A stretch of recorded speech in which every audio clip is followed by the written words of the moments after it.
नमस्कार, मी Rajdutt Gondhale. Top news मराठीमध्ये आपलं स्वागत. पुण्यातून एक मोठी बातमी समोर येत आहे. श्रावणाच्या तिसऱ्या सोमवारी महादेवाच्या दर्शनासाठी निघालेल्या भाविकांच्या गाडीचा मोठा अपघात होऊन मोठी जीवितहानी झालेली आहे. हा अपघात पुण्यातील राजगुरुनगर परिसरात झाला असून त्यामध्ये 9 महिलांचा मृत्यू तर 25 ते 30 भाविक गंभीर जखमी झाल्याची माहिती देखील आता पुढे आली आहे. श्रावण महिन्यातील सोमवारी शिवमंदिरात जाण्यासाठी भाविकांची मोठी गर्दी पाहायला मिळते. त्याच पद्धतीने अपघातग्रस्त पिकअप मधील भाविकही खेडमध्ये असलेल्या कुंडेश्वर मंदिरात दर्शनासाठी निघाले होते.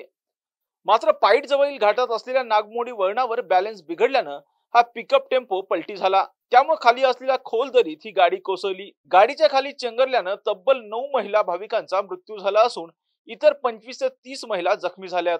त्यांच्यावर वेगवेगळ्या रुग्णालयांमध्ये सध्या उपचार सुरू आहेत.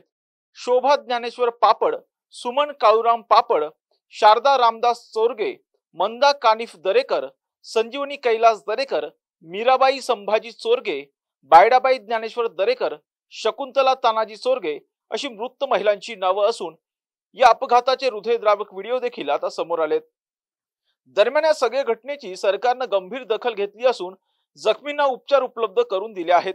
त्याचबरोबर मृतांच्या नातेवाईकांना प्रत्येकी 4 लाखाचं अर्थसहाय्य देखील सरकारनं केलं आहे.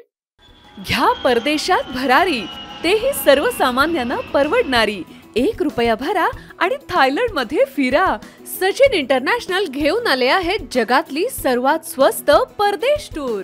पूर्ण 5 दिवसांचं पॅकेज आता फक्त 32,999 रुपयांमध्ये. पॅकेज मध्ये विमान प्रवास, हॉटेल, ब्रेकफास्ट, ट्रान्सपोर्ट आणि प्रेक्षणीय स्थळे. सचिन इंटरनॅशनल 18 वर्षांपासून पर्यटन क्षेत्रातील एक विश्वसनीय नाव. सचिन इंटरनॅशनल सोबत मनसोक्त फिरा. संपर्क 7767989898.